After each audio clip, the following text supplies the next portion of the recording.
Dito ay ginamit ng 7 araw na may total na 66 meters. Ito naman ang printer head. Ito naman ang cupping, head clean.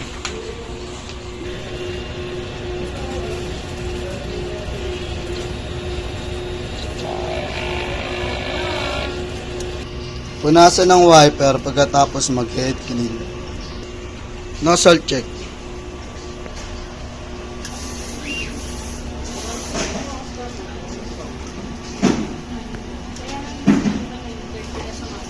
Wala kaming in-house order, ang pending namin ay goods for 24 hours.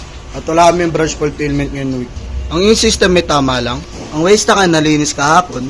Ito naman ang ABR. At ito naman ang ground. Nandito naman ang stock namin. Nandito naman ang Sabli paper roll. Sakto lang ang stock namin. Ito naman ang records ng mga nagamit para sa cyan, magenta, yellow. Ito naman ang para sa black. Ito naman ang para sa Sabli paper rolls. Ito naman po ang aming daily output. Ito naman ang aming daily checklist.